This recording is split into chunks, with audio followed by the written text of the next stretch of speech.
Alrighty, in the 1979, a small little movie came out called Alien. In space, no one can hear you scream. Yeah, dude. Dun-dun-dun. It was It was a trip. in the day, man. It was great. Yeah, now let's do the cast. You got Tom Oh. Skerritt. Yeah. You've got John Hurt. Yep. Yaphet Kotto. Yep. Who else? Lance Henriksen.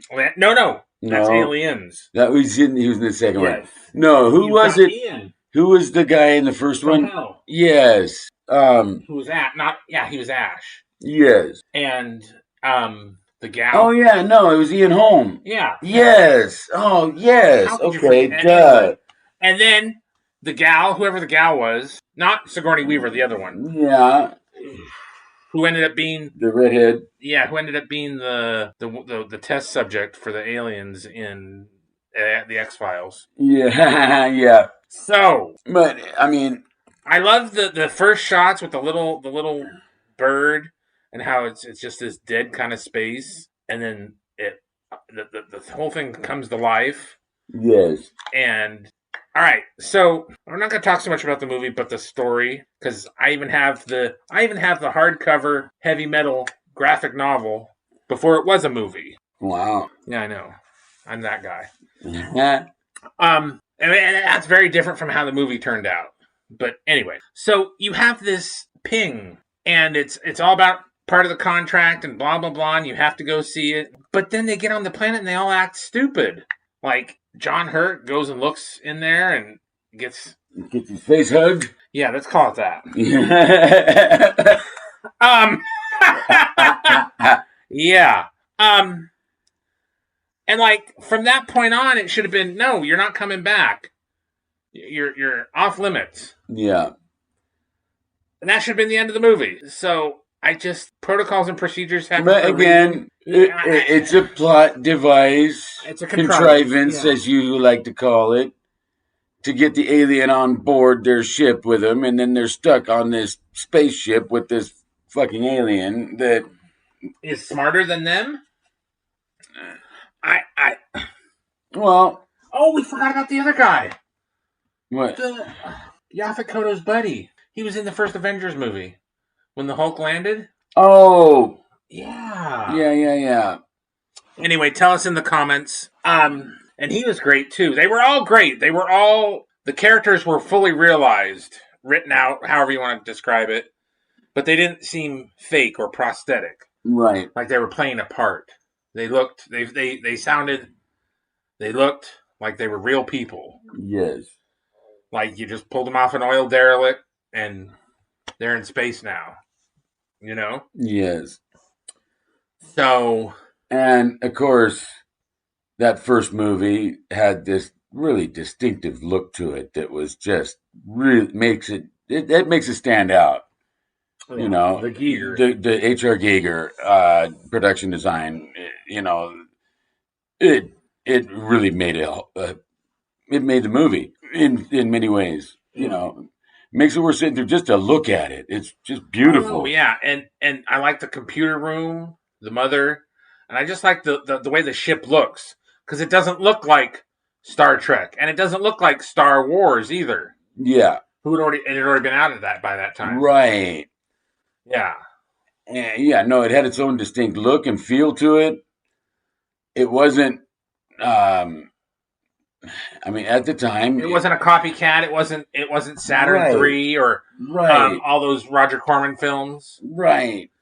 And it didn't even come across like it was jumping on that sci-fi bandwagon after Star Wars came out. You know, they would have been going at the same in tandem, right? Right. Just you know, Star Wars 77, Alien 79, but Alien was like it was more of a thriller, intense, you know, kind of a. Would you call it a horror film or a? Not quite horror, but suspense. The suspense thriller, yeah. Okay. Yeah, in space. And so, not like Star Trek at all, not like Star Wars at all. Yeah. You know, as far as that goes. So how do you feel about the Gorn now being that they're like the xenomorphs? Oh man, retarded, right? Yeah, not crazy about what they done with the Gorn in Star Trek. It just In wait, hold on, we have to specify. In non-canon Trek, Strange New Worlds. There we go. So yeah, it doesn't matter anymore. Yeah. I really wasn't even crazy about what they did with him in Enterprise either, but because it was 100 years earlier, and he still looked kind of like a lizard. well, I wasn't crazy about the redesign. Yeah, Yeah, and I mean they could have done something to update and still kept that classic look. just could have put him in a uniform instead of an animal tunic. I always thought it would have been cool to see a Gorn on DS9. Yeah. Even if it wasn't part of the story, just sitting there next to Morn at the bar, and it's just a Gorn there. There's no question about it. Gets up, yeah. That there's just a Gorn and Morn sitting next to each other. Gorn goes like this, gets up and leaves, and Quark says something smart ass, and you're on with the show. Just like a little Easter egg thing. Yeah, totally. Yes. Anyway, back to Alien. Where else would you have seen a Gorn in the Trek? Yeah. Next gen. Yeah. Except for showing up on. But they are in that group, the Tholians and the Brain, that kind of keep to themselves. Yeah. Yeah. So you don't. But that's no excuse. But I mean, with the heavy traffic of the station, absolutely, why not? I just thought it would have been cool. I always did from day one on DS9. I'm like, oh man, they're going. Not even have to be part of the story, just an Easter egg in the bar. Yeah, totally. Totally. Yeah. Anyway, that's a digression. But no, the first Alien movie, man, it, and then even the second one, Aliens, it was really good too. Oh God, really? I mean, the premise is interesting. Bill Paxton, man, we're all gonna die.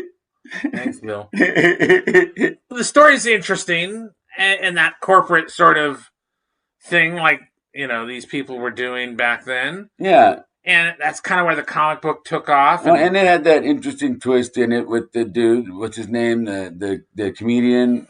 Paul Reiser. Paul Reiser and his character being the corporate guy that was there with his own secret agenda. Yeah, and that was. Kind of mixed it up a little bit, but he was really good too. Oh yeah. Made it hard for me to watch his stand up after I saw him play that douchebag. You're a son of a He's bitch, a fucking douchebag, right? so just, but the whole franchise that it's become is just another one of those things that it's god awful. People take a hold of somebody else's idea and fucks it till it's dead, and then keeps fucking it. Right. And it's coming back on Hulu here soon in August. There's another series, Alien Earth. We'll see. Yeah, dude. I'm not trying to be a Debbie Downer or a wet blanket about anybody's party, but is it going to be good? And is it going to add something? Because if the motherfuckers, if the aliens are on Earth, Earth's gone. Because that's basically what happened in the comic books. Or is it just going to get your viewership to justify the next thing they want to do? Yeah. Anyway. And see, like in the comics, like Fallen Angel and those other ones, Fallen Angel was where an alien accidentally landed on Earth in the 50s, and Earth Angel, something like that, and that was a stupid story because it was a alien ship that crashed, not alien, but another alien, take your leader type person, and he was infested with a xenomorph, and then the xenomorph comes out and terrorizes a small town. And xenomorphs don't even really have their own spacecraft or anything, do they? No. They just infest others and they let them take them around. Yeah, so really easy to solve that problem. Yeah. You just torch the world they're on and that's it. You don't go there. No. What the fuck? I mean, I understand that people do a lot of weird shit for business, for money. But, maybe if you found a dead one somewhere, okay, but, and then this whole thing with Prometheus and Coven, where David, Magneto, is creating the aliens. But how what? No, just, and that's why when you said, well, Ridley Scott's the executive producer, and I go, well, then that's really fucked. Yeah. So, anyway. Just because you made that first film. Yeah. But everything that's come since has become so far removed from that first film. Derivative. And the second one holds on barely. What makes Ridley Scott the big expert in the alien mythos? Yeah. You know, in since that first film and everything that's come since. Yeah. You know, that's a good question. So the first Alien is a really interesting movie. Oh no, the first Alien is a classic. It is really it still holds up. As far if you haven't seen it, it's worth a sit through. Yeah. Any of the rest of it, you could take or leave, but yeah, the first Alien film it does have its own distinction, and it's a unique film that should have just been left alone before it became polluted and molested and destroyed and rendered into a commodity. Right. And yeah, it's just that's about it, huh? Yeah. Just reflecting on that first film since this new series has been announced and teased, and it's just you just what's the point? Sometimes you have to wonder, how did we come to this? You know, right? The lament of an old school nerd, right? Yeah. Alrighty, tell us what you think. Like, share, subscribe.